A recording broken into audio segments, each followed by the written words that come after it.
What's up everyone, welcome to another video. With my recent challenges more and more, I've noticed new players getting into the game, players from Wings of Liberty trying to get back into the game, and I thought this would be the perfect moment to make a nice, easy beginner build guide for Terran, so you can all go out on the ladder, practice, and get to the level where you can do planetary rushes in Grandmaster. Let's begin.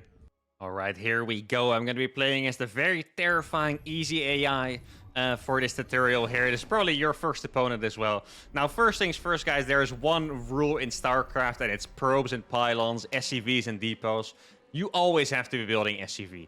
And for this tutorial, I'm going to be using a lot of knowledge from my coaching, and I know even up to Diamond, you guys don't make enough SCVs. I feel like very often you guys are 20 SCVs behind where you should be. So guys, this is the first thing. If you ever see this bar over here not moving, not producing, it's a mistake. That thing has to be making SCVs at least until you're at 60. Now, just a quick little bit of knowledge here before you get in. Build orders in StarCraft 2 are usually done by the supply. This number in the top right, you expand it by making supply depots. So for example, right now, I'm making a 16 barracks. That means I made it at 16 supply. And I'm going to follow it up with a 16 gas. Now, the build I'm going to teach you here is a 3 racks. I'm also going to teach you what a very good army composition is to play with, especially early on before you learn adaptations. After this game against the easy AI, I'm going to go back into the replay and I'm going to teach you guys about all possible adaptations. So what I recommend that you do, make sure to saturate this gas, by the way. That means 3 workers on the gas. Terran already has 1 building it, so you put 2 more. There you go, 3 out of 3. What I would recommend you to do is you watch this game. Let's say you're completely new or you're bronze silver, one of the lower leagues. You can execute this build. And once you're starting to be a little bit more comfortable, you can go back and check out all the adaptations. What can I do better against Protoss, against Terran, etc. I'm going to be teaching you guys at 3 racks. As soon as the barracks finish, you want to make an orbital over here and a reactor on the barracks. These are very important. The orbital is something I very often see lower league players forget. But why the orbital is so important is because the orbital allows you to drop mules. After that, you get a command center here, of course.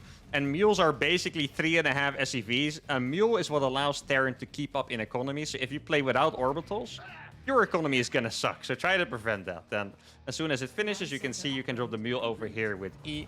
And then we're going to make another supply depot. Now, I wanted to teach you guys something quick about hotkeys. Hotkeys are things you should start using as quickly as possible. So even if you're tempted to click the barracks like that from the menu, it's better to just remember, like instead of clicking it, look at the hotkey and then press A twice to make a marine. And that's the way you learn. Sometimes I even see Masters players in my coaching click the hotkey, but it's a terrible habit, costs you so much time. So make sure to use the hotkeys instead here. Even if it's slow, B to go to the build menu, B for another barracks. There you go. And now we're going to go up to 3 barracks, and it's in the name of the build. It is a 3 racks. If you're wondering, isn't every build a 3 racks if you end up with 3 barracks? No, I do have to admit, StarCraft build names are pretty confusing, but a 3 racks basically means that you have 3 barracks before the factory, before you tech up further. And for now, all you have to do is make Marines. Remember, as soon as the command center finishes, you get that orbital. And then on these 2 barracks, you are going to be going for a tech lab. Now, when it comes to the saturation, the numbers are a very good indicator. Notice how I drop mules as soon as I have it. Here, you see I have 18 out of 16. The best thing to do is grab 2 of those and send them over here. This is a pretty high-level move, so if you don't want to, that's fine. You can also just leave the 2 SCVs there and make sure you rally both of your command centers over here. And once again, as soon as that's finished, you drop a mule. Now the tech lab is finished. Then this is very important. You get stim, and you make another tech lab. A 3 racks, or well, Marines in general, bio units in general, Marines and Marauders, are very bad if you don't have stim. So that's the whole point of the build. You are going to hit a stim time. And I know it's very tempting to play very defensive when you're new. I think it's important that you at least do something aggressive so you learn interacting with your opponent. And then the second tech lab is going to make combat shields over here. And just make sure you use your hotkey to keep making Marines and SCVs. And then when it comes to the supply, this is an important tip. You are going to get supply blocked a lot, by the way. It's fine. It's normal. I literally know pros that get supply blocked all the time, so don't worry about it. But make sure that you always have 1 SCV making depots and just use that one to keep making more and more depots.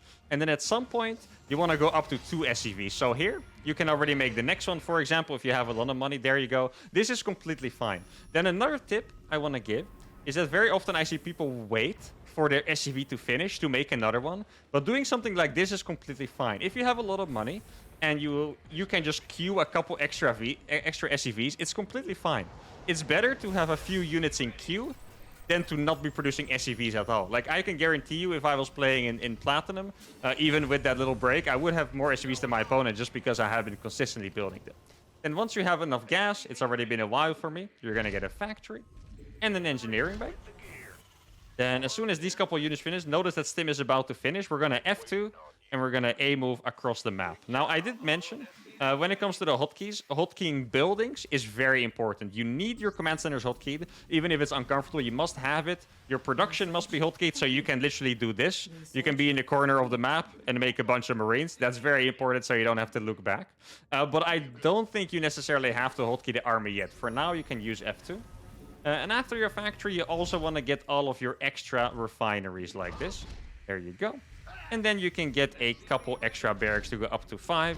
Make sure, if you don't have the APM, to look at your main army instead. It's more important to babysit your main army than to, add 2 extra barracks here. So now we're going to go into the base. If you don't want to micro yet, if you don't feel like microing, that's fine. You can just go for a Stim A move. The best way to use Marines technically is to kite away from melee units. So if there's a lot of zealots or probes, very scary, you want to run away from them and kite them. Now, just to finish up the build here, I made a starport during the attack. I probably should have made that a bit more obvious, but as soon as the factory is finished, I'm going to show you guys one hard move here. This is one of the most complicated things about Terran, but you always want to make sure you get this right. Let me explain this quickly. I'm making a starport here and a reactor on the factory. These are meant to be switched. And the reason is that if you play a 3-racks, this is a little bit more of an advanced move. So if you don't want to copy this, that's completely fine. But if you do, then it's perfect. If you go 3-racks, your tech is slightly delayed. But bio units are typically very weak without medevac. So what you want to do is you want to make sure you get medevacs as fast as possible. Oops, that's the wrong thing. You want to make sure you get medevacs as fast as possible by having the reactor built for you already. So you don't need to make the reactor itself. A reactor, as you can see here, takes 36 seconds. If you don't have it ready, I mean, this guy's all supply block, which is kind of funny. I'm trying to play as slow as possible to make it more relatable here. But if you don't want to spend 36 seconds making another reactor, you have to switch it over. And then afterwards, you're going to start making tanks. And now we have arrived at the composition I want you guys to use at the start. Marine tank can theoretically beat anything. Realistically, you'll want some adaptations at some point, but Marine tank is completely fine to use against any composition. Later on, if you play against Protoss, for example, you're going to want to add on some more Marauders. If you play against Zerg, maybe you'd want to go for some Widow Mines. If you play against Terran, you'd want to make even more tanks rather than more Marines. And those are all small adaptations, but if you play like this, pure Marine tank, you're going to be fine for a bit. Don't try to make it too complicated. Do I have to make Raven? Should I start adding in Ghost? You don't have to. It's completely fine. And then once you feel comfortable, I would say probably when you have 4 medevacs would be a good time to move out. So let's wait for those 4 medevacs. One thing that's important... Oh, this is actually a big tip that I can give you guys as well. You can also hotkey your engineering base and your armory. So here, you can see I just put it on 0. For me, that's W. I remapped it. You can do that in the settings. But you can put it on whatever you want. And making upgrades is one of the most important things in StarCraft. If you're down, let's say 0-0 against +1-1, you will get destroyed most of the time. And very often that difference is having it on a hotkey. Let's say the fight takes a little bit longer on the other side of the map. I can make my upgrades on the hotkey and I will have it started during the fight.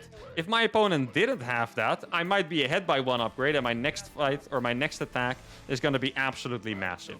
Now this game, I didn't macro perfectly, but you can see my supply. It's about 830 in game. I have 160 supply. This is a very high supply. If you have 120 at this point, if you have 90 at this point, it's fine.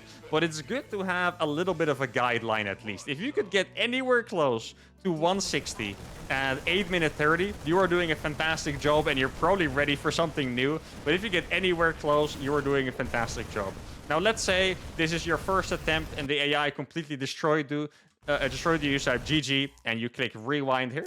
Right now, I'm just going to rewind to teach you guys the adaptations, by the way. But rewinding normally is very good. So you can just see what the supply count was. You see here, the AI was clearly crushing me with a 24 supply. So I know that I left in time.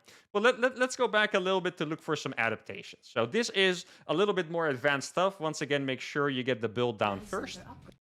So, first of all, the standard scout timing is pretty much when the barracks finishes. So what you would do, if you want to get a scout off, you can send this SCV. Instead of making the command center, you'll send it to your opponent's base, and then you use another SCV to make the command center. Scouting takes a lot of APM, so you want to be very careful with that. If you want to do it in a easier fashion, what you would do is you take the SCV, you just shift click it around his base. So click, you hold shift to give multiple directions. Shift click it around his base, and then back to your mineral patch. And then whenever you have time, you can look at their base and saw what you saw. But I just know from experience that if you're relatively new to the game, or maybe haven't practiced that much yet, if you're going to focus on your scout, you will have 1700 minerals in the bank before you know it. So that's an easy way to scout. And then beyond that, against Zerg, you pretty much always want to do the version that I just showed you. So you only want to be making Marines, right? So you have the reactor here. You get a couple more barracks up after that. And you're only making Marines, Marines, Marines. If you play against Protoss, it's a good option to make a few more Marauders instead. So what you could do is you make a few Marines, as long as you notice you have enough gas. Keep in mind, Marauders do cost a little bit of gas, so you don't want to prioritize Marauders over Stim. But if you have Stim out and you have enough gas, you can start making some Marauders, and that's going to make your push a little bit better against Protoss. Also against Protoss, doesn't matter which of those you play against, the follow-up is the same. You get your medevacs fast, and then you get your tanks, and that's fine. The only difference is against Zerg, you don't make Marauders early on because Marines are simply better. Against Protoss, you make a bunch of Marauders.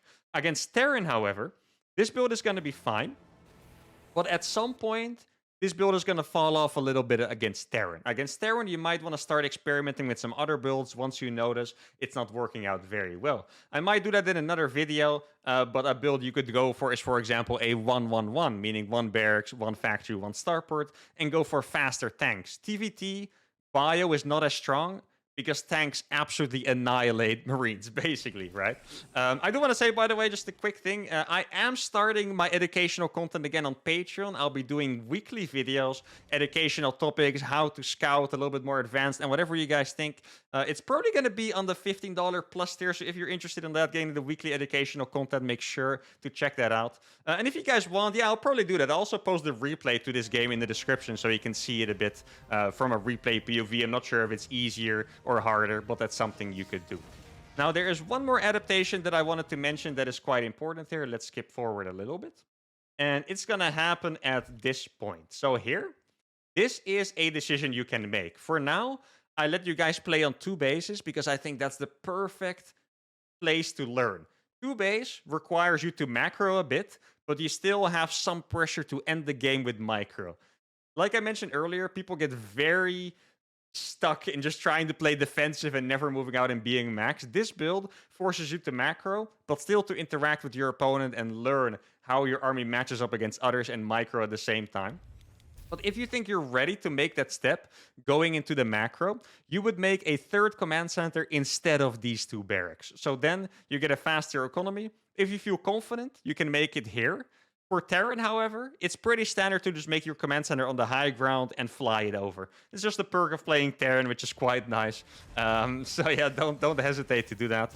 And then besides that, I think the rest of the game plays out pretty much very similar. Like I mentioned, if you play against Terran, you want more tanks, so you could consider getting these gases, these refineries, a little bit earlier. And instead of these 2 barracks, making a 2nd factory to try and get more tanks out fast. There's one more tip I can give you guys, and that is that the ratio is always very favored in terms of barracks, or for the barracks, I should say. What I see a lot is that people make 3 barracks, 3 factories, and 3 starports. Well, that is incredibly difficult to afford in terms of gas. So it is very rare, unless you want to go for a pure mech style with a lot of factories, that you have as many factories as barracks. A normal ratio, for example, is 5 to 8 barracks, 2 factories, and 1 starport. So try to not go too crazy on the factories. As you can see, it's pretty easy to just bank a bunch of minerals and marines. They give you mobility, they're fast, And I think that's going to be it for this guide. It's going to be a very easy, quick guide. I would love some feedback on this because I haven't really done this before.